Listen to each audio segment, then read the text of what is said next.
Hello students, तो welcome to my channel Techno Educator.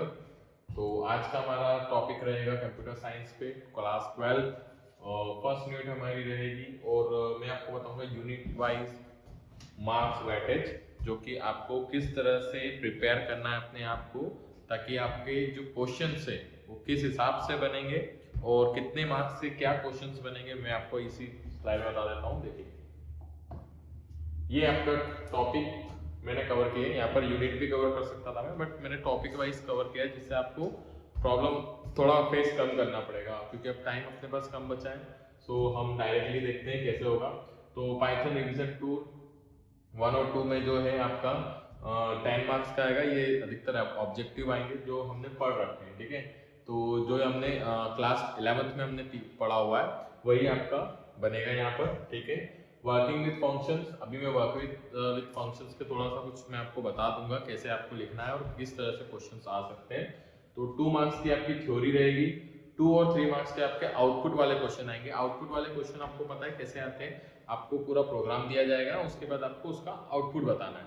तो ये 2 और 3 मार्क्स में रहेगा। 2 मार्क्स का जो प्रोग्राम आएगा, स्मॉल प्रोग्राम्स आएंगे, हो सकता है फंक्शन डिफाइन करने के लिए बता दे, हो सकता है फंक्शन डिफाइन किया हो, ठीक है वो। उसके बाद आपका आएगा यूजिंग पाइथन लाइब्रेरी, 2 मार्क्स की थ्योरी और 1 और 2 मार्क्स का प्रैक्टिकल, ठीक है। तो ये प्रैक्टिकल क्या है, वही प्रोग्राम होगा ये चीजें, ठीक।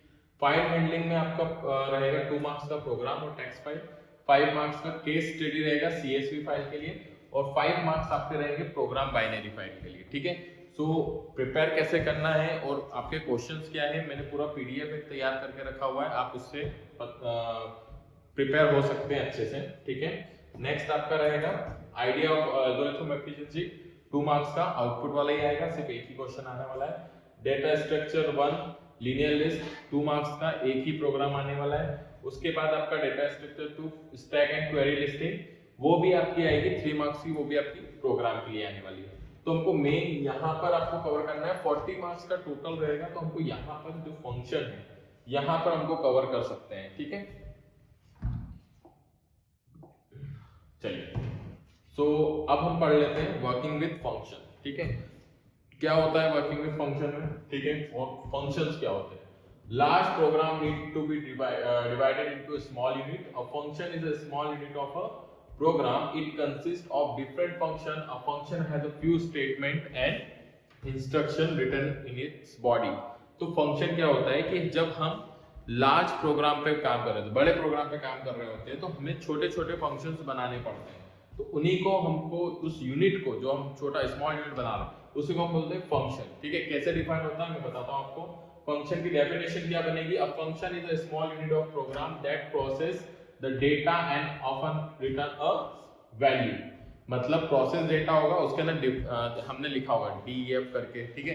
तो डिफाइन करते हैं हम फंक्शन को, उसके अंदर स्मॉल बॉडी के अंदर कुछ लिखते हैं और वैल्यू पुट करते हैं डायरेक्टली, ठीक है। और उसके बाद आपके पास आउटपुट आ जाता है, ठीक है। नेक्स्ट है आपका नीड फॉर फंक्शन। तो क्या नीड फॉर फंक्शन होगा, easy program handling. Easy program handling कैसे होगा, मान लो कि आपने एक फंक्शन बना दिया फर्स्ट में, तो मान लो मैं ऐड का फंक्शन बना लेता हूँ, ठीक है। अगर मुझे बार बार ऐड को यूज करना है, तो मुझे डायरेक्टली फंक्शन को रन करना है और अपनी वैल्यू देनी है, वो ऑटोमेटिकली आउटपुट दे देगा, ठीक है। ये आपको काम आ जाएगा easy. Reduce the size of the program, बार बार लिखने से अच्छा है एक ही बार हम फंक्शन को डिफाइन कर दें, ताकि वो बार बार हमको यूज ना करना पड़े और प्रोग्राम लेंथी ना हो, ठीक है। नेक्स्ट है reduce the repeated statement, bar bar repeated statement नहीं लिखना है हमको प्रोग्राम में, प्रोग्राम लेंथी होगा, उससे ज्यादा कुछ भी नहीं होगा। रन वहां भी होगा, रन यहाँ भी होगा, तो हम लेंथी क्यों करें उस प्रोग्राम को। नेक्स्ट रिड्यूस करता है make the program more readable and understanding, ठीक है। प्रोग्राम को ज्यादा रीडेबल रखता है और अंडरस्टैंडिंग रखता है, ताकि दूसरा कोई अगर पढ़े उसको तो वो भी दिक्कत ना है उसमें, ठीक है। नेक्स्ट है पार्ट ऑफ फंक्शन। तो पार्ट ऑफ फंक्शन मैंने पूरा टेबल में डिफाइन किया हुआ है, इसीलिए ताकि आपको फंक्शन के पार्ट्स को समझने में दिक्कत ना आए, ठीक है। तो पार्ट ऑफ फंक्शन में फर्स्ट है आपका फंक्शन हेडर, ठीक है। तो always start with def keyword, def keyword followed by the function name and its parameter and with column, ठीक है। तो ये इसी में सब कुछ आ गया है आपका, अच्छा इसमें पैरामीटर्स अभी नहीं लिखे मैंने, क्योंकि पैरामीटर्स नेक्स्ट वाले में बताने वाला हूँ मैं। तो आपको कुछ नहीं करना, आपको अगर फंक्शन डिफाइन करना है, डेफ ऐड किया, ये ऐड क्या है, फंक्शन नेम, ठीक है। आप उसको कुछ भी लिख सकते हो, कैल्क अंडरस्कोर ऐड लिख सकते हो, वैसे ही कुछ। उसके बाद आप इसको पैरेंथेसिस लिखेंगे, पैरेंथेसिस के अंदर होते हैं पैरामीटर्स, ठीक है, और सेमीकोलन लगाना है आपको, ठीक है। नेक्स्ट हम करते हैं parameters value variables applied in brackets of the function header. जो फंक्शन हेडर रहता है उसके अंदर पैरेंथेसिस होते हैं, उसके अंदर जो लिखे जाने वाला जो वेरिएबल्स होते हैं उसको हम बोलते हैं पैरामीटर्स। यहाँ पर तो हमने लिखा है def at A and B, A and B is the parameter, और हमने कॉलन लगा दिया, दैट्स इट। नेक्स्ट है हमारा फंक्शन बॉडी। फंक्शन बॉडी के अंदर हम लिखेंगे सी ए प्लस बी, यानी ये फंक्शन बॉडी होगी, इस तरह से रन करेगा। अब इंडेंशन क्या होता है, इंडेंशन होता है white space at the beginning of the every statement with the same block, ठीक है। तो ये व्हाइट स्पेस होती है, इसलिए मैंने इसमें कुछ भी नहीं लिखा है, ठीक है। नेक्स्ट है function calling, writing function name including parameters value, ठीक है। जैसे जो भी आपको लिखना है पैरामीटर्स वैल्यू के साथ जैसे हम लिखते हैं वैसे लिख देंगे। प्रिंट सी, जैसे मैंने प्रिंट सी लिखा है, यहाँ पर हो गया, और यहाँ पर हमने वैल्यू पुट कर दिया, ठीक है। नेक्स्ट हमारा रहेगा स्ट्रक्चर ऑफ पाइथन प्रोग्राम। थोड़ा सा ये डिफरेंट हो गया है, कोई बात नहीं। Python program is a set of few statement and blocks. A Python programme में हैव द फॉलोइंग। क्या क्या होता है पाइथन प्रोग्राम में, स्ट्रक्चर क्या क्या होता है आपको वैसे पता ही होगा, बट एक बार वो समझ लीजिए, कोई दिक्कत नहीं है। Physical line structure, sorry, okay, physical line structure होता है इसके अंदर। Uh Python program is divided into number of logical lines. The logical lines is created from one or more physical lines. मतलब कुछ लॉजिकल लाइंस होती है, कुछ physical lines होती है, इनको ऐड करने के बाद एक लाइन स्ट्रक्चर बन जाता है हमारा। ज्वाइनिंग टू लाइंस, आप दो लॉजिक्स को एक साथ ज्वाइन भी कर सकते हैं, ठीक है। नेक्स्ट है आपका multiple statement in a single line, तो आप सेमीकोलन लगा के इसको यूज कर सकते हैं मल्टीपल स्टेटमेंट्स को। द टॉप लेवल स्टेटमेंट और मेन, तो अनएंटिटेड स्टेटमेंट्स होता है ये, तो आप उसमें मेन लिख के आप लगा सकते हो, ठीक है। कमेंट्स होते हैं, कमेंट्स आपको पता है हैशटैग या मल्टी लाइन हो तो ट्रिपल डबल कोट्स या डबल डबल कोट्स से आप मल्टी लाइन कमेंट्स लिख सकते हैं। कमेंट्स क्या होता है, ब्लॉक होता है जो कि आपके जो प्रोग्राम है उसको मोर रीडेबल बनाता है, ठीक है। जैसे आपने ऐड किया, अगर आपने ऐड फंक्शन डाला है इसमें, तो आप लिख दो कि यहाँ पर ऐड होने का रहेगा, तो इट इज ओके, है ना। इंडेंशन, वाइट स्पेस, मैंने पहले ही बताया था, वाइट स्पेस होता है हर एक ब्लॉक के आगे एक वाइट स्पेस होता है ताकि वो इंडेंशन मैच हो। कभी कभी हमारे पास एरर आती है इनवैलिड इंडेंशन, तो वो अधिकतर हम इफ और एल्स और या फिर लूप वाले जो प्रोग्राम्स होते हैं उसमें हम देखते हैं कि ये हमें इंडेंशन की एरर आती है, ठीक है। नेक्स्ट मैं आपको बता देता हूँ, यहाँ पर मैं डेमोन्स्ट्रेशन कर रहा हूँ पाइथन स्ट्रक्चर का विद पाइथन प्रोग्राम, ठीक है। तो कांस्टेंट हमने ले लिया पाई को 3.14159, ठीक है, और हैशटैग लगा के सिंगल लाइन कमेंट। तो यहाँ पर जो सिंगल लाइन कमेंट होता है वो यहाँ पर आ गया कि सिंगल लाइन कमेंट हम कैसे लिख सकते हैं। नेक्स्ट होता है आपका फंक्शन डेफिनेशन। तो फंक्शन डेफिनेशन में क्या करेंगे, डेफ कैल अंडरस्कोर एरिया। देखो यहाँ पर मैंने एक लगाया है, सॉरी दिख रहा है आपको, ठीक है, डेफ कैलकुलेट अंडरस्कोर एरिया। तो डेफ तो हो गया हमारा फंक्शन डिफाइनेशन, ठीक है। नेक्स्ट हो गया आपका क्या, जो फंक्शन का नेम है, जो फंक्शन का नेम क्या है हमारा, कैलकुलेट अंडरस्कोर एरिया। रेडियस हमने क्या दिया है, पैरामीटर, ठीक है।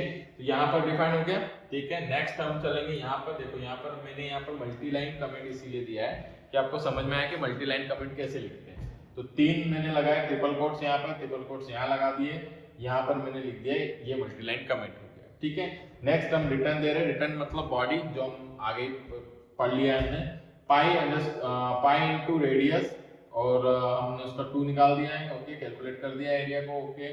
टॉप लेवल स्टेटमेंट हमने दिया है, top level statement if name equals to main, sorry, getting the user input get करना है हमको, तो यहाँ पर हमने फ्लॉट दे दिया है क्योंकि रेडियस फ्लॉट में भी हो सकती है, कोई दिक्कत नहीं है, ठीक है। कैलकुलेट कर दिया हमने एरिया, यहाँ पर प्रिंट दे दिया है जो हमारा वैल्यू था उसको प्रिंट दे दिया है, मल्टी स्टेटमेंट ऑन ऑनलाइन। यहाँ पर हमने प्रिंट डन दे दिया, प्रिंट एग्जिस्टिंग। देखो multiple statement in one line, on one line. तो ये मल्टीपल स्टेटमेंट अगर आपको देना है, तो मैंने आपको पहले ही बताया था कि मल्टीपल स्टेटमेंट अगर आपको देना है तो दो स्टेटमेंट को कैच कर सकते हैं, प्रिंट और प्रिंट। दो प्रिंट को मैंने यहाँ पर कैच कर दिया, ठीक है, ठीक है, प्रिंट डन और प्रिंट एग्जिस्टिंग दोनों में यहाँ पर मैंने ले लिया है। नेक्स्ट हम देखते हैं पाइथन फंक्शन और टाइप्स ऑफ फंक्शन। अब पाइथन फंक्शंस के अंदर होता है एक और टाइप ऑफ फंक्शन। ये क्वेश्चंस अधिकतर आता है और हो सकता है आपको ऑब्जेक्टिव टाइप में आ जाएगा, ठीक है। जैसे बिल्ट इन फंक्शंस की बात करते हैं, सबसे पहला built in function, it is a pre defined, ठीक है, नो इंपोर्ट रिक्वायर्ड, यानी आपको किसी भी तरह से इंपोर्ट नहीं करना पड़ेगा, कोई भी चीज को, कोई भी मॉड्यूल को इंपोर्ट नहीं करना है इसके लिए। इसके कुछ एग्जांपल्स अगर देख ले अपन, प्रिंट, लेन, सम, ये सब प्री डिफाइंड फंक्शन। इसके अंदर आपको किसी भी तरीके से कोई भी मॉड्यूल को इंपोर्ट नहीं करना पड़ता है, ठीक है। नेक्स्ट हम देखते हैं फंक्शन डिफाइंड इन मॉड्यूल्स, ठीक है। तो function used for modules, importing required. Importing required मतलब आपको इंपोर्ट करना पड़ेगा यहाँ पर लाइब्रेरी को, जैसे लाइक math.sqrt यानी स्क्वायर रूट, ठीक है। हम किसी का स्क्वायर रूट निकालते हैं तो हम डायरेक्टली यहाँ पर लिख सकते हैं वैल्यू को और स्क्वायर रूट निकाल सकते हैं, ठीक है, यहाँ पर, ठीक है। फ्रॉम मैथ, तो लाइब्रेरी हम क्या इंपोर्ट करेंगे, इंपोर्ट मैथ, और उसके बाद हम इंपोर्ट math.sqrt या जो भी हम मॉड्यूल्स हम चाहते हैं, जो भी हम फंक्शंस चाहते हैं, उसको हम डायरेक्टली यहाँ पर कर सकते हैं। नेक्स्ट है आपका यूजर डिफाइंड फंक्शन। इसमें थोड़ा समझने की जरूरत है। फंक्शन डिफाइंड बाय यूजर, जो हम खुद बनाते हैं यहाँ पर, ठीक है। जो यूजर फंक्शन बना रहा है वो यहाँ पर डिफाइन हो जाएगा। रिक्वायर्ड हेडर एंड बॉडी, इसके अंदर हेडर और बॉडी रिक्वायर्ड है। सम अगर अपन लिखते हैं, सम अगर हम कर रहे हैं तो हमको सिर्फ लिखना है सम ए बी, या फिर इसी का कोई वैल्यू दे दो डायरेक्टली, सम 15 एंड 15,7, तो ऑटोमेटिकली आपको आंसर मिल जाएगा, आउटपुट मिल जाएगा। इसमें आपको बॉडी की जरूरत नहीं। बट यहाँ अगर कोई फंक्शन यूजर कोई डिफाइन कर रहा है फंक्शन को, तो यहाँ पर हमको फंक्शन के अंदर बॉडी यूज करनी पड़ेगी, ठीक है। जैसे हम यहाँ पर देख लेते हैं, डिफाइन कर लेते हैं। मैंने यूजर डिफाइन कर दिया है, बाकी के एग्जांपल्स मैंने नहीं दिए, थोड़ा लेंथी हो जाएगी आपकी वीडियो। तो डायरेक्टली हम देखते हैं कैसे होता है यूजर डिफाइंड फंक्शन में। तो यहाँ पर आपको सिंटैक्स में बता देता हूँ, सिंटैक्स क्या होती है। डिफाइन फंक्शन नेम, पैरामीटर दे दिया, ठीक है। डॉट स्ट्रिंग ऑप्शनल है ये। डिस्क्राइब द फंक्शन, अगर आपको देना है तो ठीक है, नहीं तो कोई दिक्कत नहीं मुझे। फंक्शन बॉडी यहाँ पर हो जाएगी, रिटर्न वैल्यू दे देंगे अपन, ऑप्शनल रहेगा ये भी, ठीक है। तो आपको लिखना है अगर specify the output of the following, अगर आप लिखना चाहें तो, ठीक है। अब यहाँ पर अगर मैंने दे दिया है, देख लीजिए, डिफरेंट डिफाइन किया मैंने, calculate underscore area, shape dimension 1 dimension 2 equal to 0 दे दिया। अभी मैंने नॉर्मली कैलकुलेट किया है एरिया को। देखो यहाँ पर मैंने मल्टीलाइन नहीं दिया है स्टेटमेंट, बट मैं यूज कर सकता हूँ, सिंगल में भी कर सकता हूँ, मल्टीलाइन में भी कर सकता हूँ, कोई दिक्कत नहीं है इसको, ठीक है, जरूरी नहीं है। बट हाँ, अगर आप सिंगल का यूज कर रहे हैं यानी हैश यूज कर रहे हैं तो आप मल्टीलाइन नहीं दे सकते, बट मल्टीलाइन में आप सिंगल भी दे सकते, कोई दिक्कत नहीं है। If shape equals to circle, return करेगा डायमेंशन 1 के साथ 2, ठीक है। फिर ये पूरा एक बन जाएगा आपका, ठीक है। कॉलिंग फंक्शन कैसे यूज होगा, तो प्रिंट, आपको पता है कि फंक्शन कॉलिंग क्या होती है, प्रिंट से आप किसी भी फंक्शन को कॉल कर रहे हो। यहाँ पर तो मैंने प्रिंट किया सर्कल एरिया के लिए, कैलकुलेट एरिया सर्कल 5 कह दिया मैंने, यहाँ पर पूरा लिख दिया था पहले मैंने, बॉडी बना ली है, फंक्शन की बॉडी बन गई है। अब मुझे डायरेक्टली क्या करना है, जहां भी मुझे जरूरत रहेगी सिर्फ मैं प्रिंट फंक्शन को यूज करूंगा और डायरेक्टली ये यूज करूंगा। प्रिंट यूज किया, डायरेक्टली आपने उसको वैल्यू दे दी, प्रिंट यूज किया, डायरेक्टली आपने वैल्यू दे दी, उसका आंसर आ जाएगा, ठीक है। नेक्स्ट है टाइप ऑफ आर्गुमेंट्स। तो टाइप ऑफ आर्गुमेंट्स क्या होते हैं ये बता देता हूँ। Python support 4 argument types. एक पहला होता है आपका पोजिशनल आर्गुमेंट।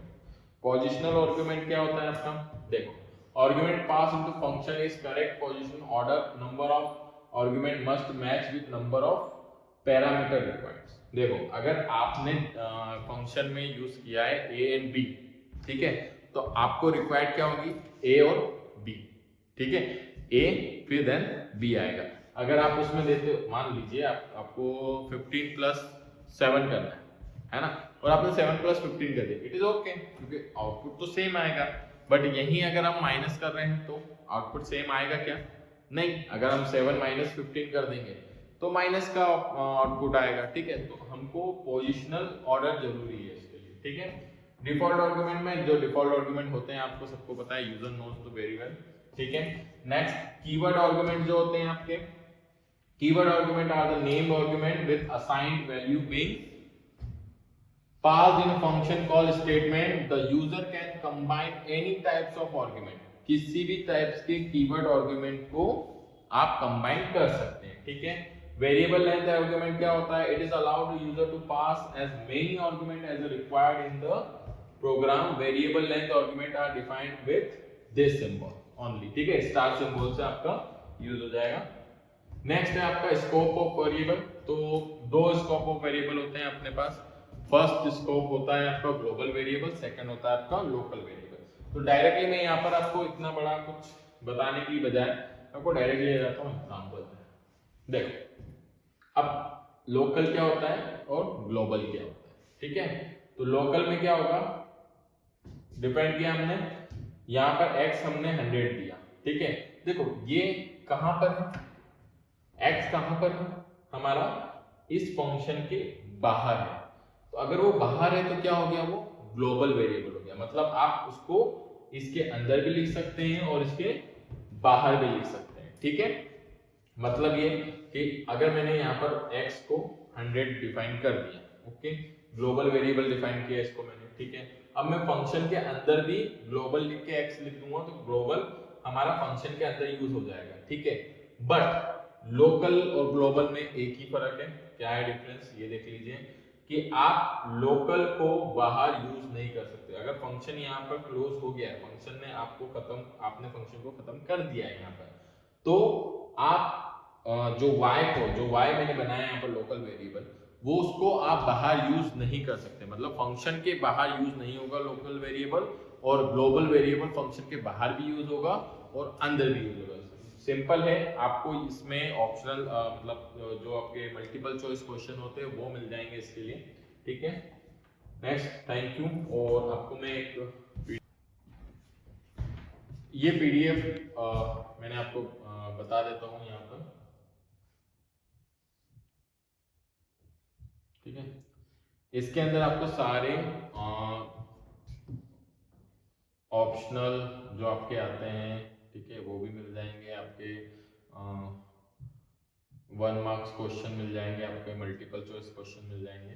तो ये पूरी 99 पेज की सिर्फ यूनिट 1 के लिए, फंक्शन तक के लिए आपको मिल जाएगी, ठीक है।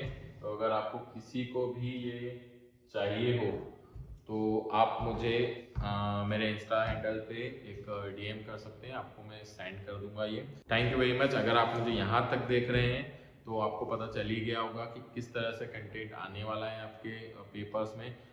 नेक्स्ट वीडियो में हम पेपर को भी एक बार एनालाइज करेंगे, पूरा पेपर मैं आपको सॉल्व भी करवाऊंगा।